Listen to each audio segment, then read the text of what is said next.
Hello. पिछले turn पर हमने रिफ्लेक्शन को समझ लिया था, जिसमें ये डायग्राम भी हमने समझ लिया था। इसके बाद अगला हेडिंग है इसी क्वेश्चन का, laws of reflection. First law है angle of incidence is always equal to the angle of reflection, यानी कि I is equal to R। तो एंगल ऑफ इंसिडेंस और एंगल ऑफ रिफ्लेक्शन हमेशा ही बराबर होता है। अगर I 40 हो तो R भी 40 होता है। अगर ये 50 हो, थोड़ा बढ़ जाए, तो ये भी 50 होता है। ये 60 हो तो ये भी 60 होता है। नंबर सेकंड है the incident ray, reflected ray and normal all lie in the same plane. Incident ray, reflected ray और नॉर्मल, ये तीनों एक ही प्लेन में रहते हैं। एक ही प्लेन का मतलब अपन समझते हैं,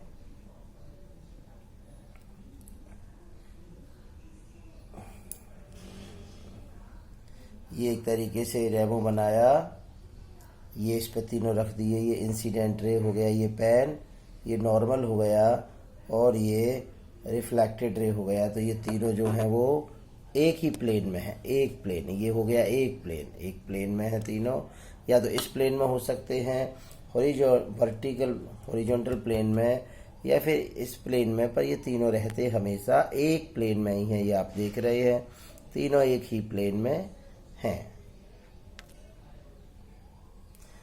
नेक्स्ट, टाइप्स ऑफ रिफ्लेक्शन 2 होते हैं। एक रेगुलर रिफ्लेक्शन, एक होता है सेकंड नंबर, जिसकी हेडिंग यहाँ लिखी हुई है, इरेगुलर रिफ्लेक्शन। तो रेगुलर रिफ्लेक्शन में हम देख रहे हैं, रेगुलर रिफ्लेक्शन तब माना जाता है जब जो रिफ्लेक्शन है वो एक प्लेन और स्मूथ सरफेस से हो। तो ये एक प्लेन सरफेस आप देख रहे हैं डायग्राम में। जब हमने इस पर पैरेलल लाइट्स को इंसिडेंट किया है तो ये सारी लाइट्स के लिए एंगल ऑफ इंसिडेंस इक्वल होगा, क्योंकि नॉर्मल ये पूरा एक जैसा प्लेन है, तो ये नॉर्मल सारे पैरेलल है। जब ये नॉर्मल पैरेलल है और आने वाली लाइट आपस में पैरेलल है, तो एंगल ऑफ इंसिडेंस 40 40 40 40, यानी कि लगभग सेम होगा।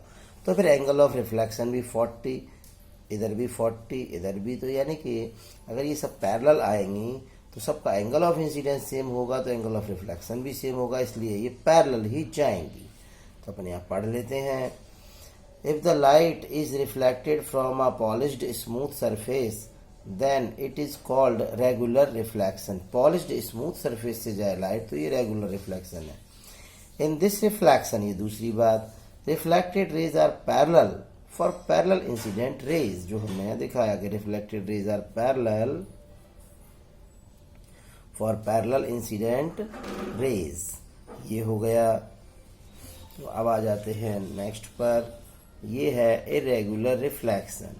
इसमें जो सरफेस है वो स्मूथ नहीं होता, रफ होता है, या तो रफ कह सकते हैं इसे, या इरेगुलर। अब देखिए, इस पर भी हमने 3 लाइट रे इंसिडेंट की। जो लाइट रे यहाँ गिर रही है उसका ये पॉइंट ऑफ इंसिडेंस है, यहाँ पर हमने नॉर्मल खींचा। जो लाइट रे यहाँ गिर रही है, यहाँ थोड़ा सरफेस ऐसा नहीं है बल्कि ऐसा है, तो यहाँ नॉर्मल खींचा, और यहाँ सरफेस और भी तिरछा हो गया पॉइंट ऑफ इंसिडेंस पे, तो उसके परपेंडिकुलर ये हमने नॉर्मल खींचा।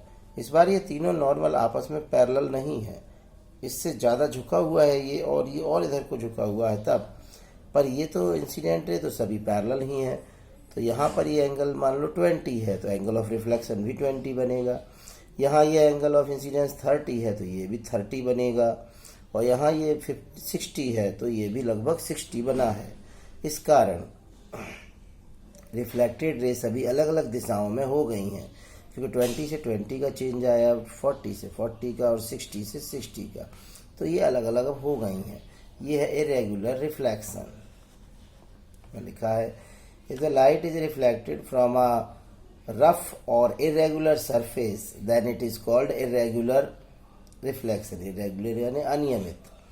इन this reflection reflected rays are not parallel. Reflected ray parallel नहीं होती है फॉर पैरेलल इंसिडेंट रेज। तो ये हो गया टॉपिक। अब अपन आ जाते हैं नेक्स्ट पर, लेटरल इन्वर्सन। तो आप जानते हैं कि अगर किसी किताब के पेजों पर अगर हम मिरर को रख लें तो फिर हमें मिरर के अंदर वो शब्द पलटे हुए दिखाई देते हैं। एग्जाम्पल आपको दिखाते हैं, एक एग्जाम्पल ये लिखा हुआ है लेटरल इन्वर्सन। तो आपको देख लो, ये लिखा हुआ है लेटरल इन्वर्सन। तो इसमें अगर ध्यान दें आप मिरर में, तो इन्वर्सन पहले लिखा है और लेटरल इस जगह पे ये देखो दिख रहा है। तो ये जो चीज़ है ये पलट गई है, अंदर जाके पलट गई है। पहले इन्वर्सन दिख रहा है, फिर लेटरल दिख रहा है, इसे कहते हैं लेटरल इन्वर्सन। तो दायां हिस्सा जो है वो बाईं ओर हो जाता है और बायां हिस्सा दाईं ओर, लेफ्ट साइड राइट साइड और राइट साइड जो है वो लेफ्ट साइड। तो ये लिखा है the interchange of left and right side in the object and image is called lateral inversion. इसका ये डायग्राम आप देखिए, ये एक पेज है, इस पेज पर ए एंड बी 2 पॉइंट लगे हैं और ये यहाँ हमने मिरर खड़ा कर दिया, ये आईज है। तो यहाँ से जो रे यहाँ पहुंची वो एंगल ऑफ इंसिडेंस और एंगल ऑफ रिफ्लेक्शन से आईज पर पहुंची, और बी से गई वो इस जगह से टकरा के आईज पर पहुंची, क्योंकि आई और आर हमें यहाँ इक्वल चाहिए। अगर हम इसको यहाँ गिराएंगे तो ये ज़्यादा एंगल ऑफ इंसिडेंस होने से ज़्यादा एंगल ऑफ रिफ्लेक्शन यहाँ निकल जाएगी, आँख पर नहीं जाएगी। तो आँख पर ये इसी जगह से जाएगी। अब आईज पर जिस दिशा से रेज पहुँचती हैं, तो ये जो ए पॉइंट है, जब ये आईज पर रेज से पहुँची है तो आईज को ए पॉइंट दिखेगा, पर कहाँ दिखेगा? तो जिस दिशा से लाइट रे पहुँचती है उसी दिशा में रिवर्स में आना पड़ता है, यहाँ दिखेगा ए। और बी से लाइट यहाँ पहुंची तो बी इस दिशा में, उतना ही हिस्सा हम यहाँ पीछे बढ़ाएंगे तो बी यहाँ दिखेगा। तो ये है लेटरल इन्वर्सन। तो कांच में हमें यहाँ ए आगे है, बी पीछे, पर कांच में देखते जाए तो बी आगे है और ए पीछे। देखने वाले को बी पहले दिखेगा, ए बाद में। ये है लेटरल इन्वर्सन। इसको भी हम मिरर से दिखा सकते हैं। ये लो, हमने यहाँ पर इस डायग्राम पर ऐसे मिरर रखा, तो जो चीज़ आपको दिखा रहे थे वो ये रही। लो देखिए, ये है ए, ये है बी, और मिरर में ये बी है और ये पीछे जाके ए है। तो ये है लेटरल इन्वर्सन। ये ग्लास में हमें दिख रहा है, ये जाने वाली रेज जो है वो पीछे ये बी और ये ए है। तो ये जो चीज़ हमने यहाँ बनाई है वो हमने ऐसे भी दिखा दी। आइज भी उधर दिख रही है लेफ्ट साइड में। तो जाने वाला जो हिस्सा है वो हमें यहाँ नीचे मिल रहा है देखने को, पीछे ए।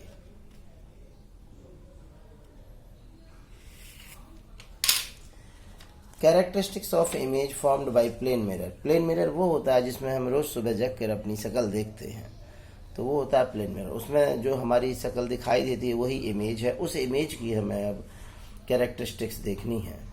तो उसकी कैरेक्टरिस्टिक्स बनेंगी, first, image is always virtual. जो इमेज हमें उसमें दिखती है वो वर्चुअल होती है, यानी आभास होता है केवल, वहाँ कुछ होता नहीं है। Image is equal in size of object. Image का जो साइज है वो ऑब्जेक्ट के ही बराबर होता है, यानी हमारी जितनी बड़े चेहरा होता है उतना ही बड़ा हमें दिखता है, ना बड़ा ना छोटा, same size. Third, image is lateral inversed. Image जो है वो लेटरली इन्वर्स्ड होती है, यानी कि ये लेटरल इन्वर्सन जो हेडिंग पढ़ा हमने, पलट जाती है, लेफ्ट साइड राइट में हो जाती है। The image is erect. Image सीधी होती है। और नंबर 5 है, the distance of image from mirror is equal to the distance of object from mirror. Mirror से जितनी दूर हम खड़े होते हैं हमारी इमेज भी मिरर से उतनी ही दूर होती है। जैसे कि यदि हम मिरर से 5 सेंटीमीटर दूर खड़े हैं तो मिरर से हमारी इमेज 5 सेंटीमीटर पीछे बनेगी, यानी हम अपने आप को 10 सेंटीमीटर पर देख पाएंगे, 5 आगे तो 5 पीछे। Types of mirror. Mirror 3 type के होते हैं। प्लेन मिरर जो हम अपने घरों में डेली देखते हैं। स्फेरिकल मिरर यानी गोलीय मिरर, वो होते हैं 2 तरह के, कॉनकेव और कॉन्वेक्स, यही हमें इस चैप्टर में पढ़ना। और पैराबोलिक मिरर, ये पैराबोला डिजाइन के होते हैं, जो 11th में एक डिजाइन बनाया था पैराबोला। तो हमारे कोर्स में आगे कॉनकेव और कॉन्वेक्स हैं, ये तो हमने केवल नाम के लिए बताया है, पैराबोला हमारे कोर्स में नहीं होता। ओके।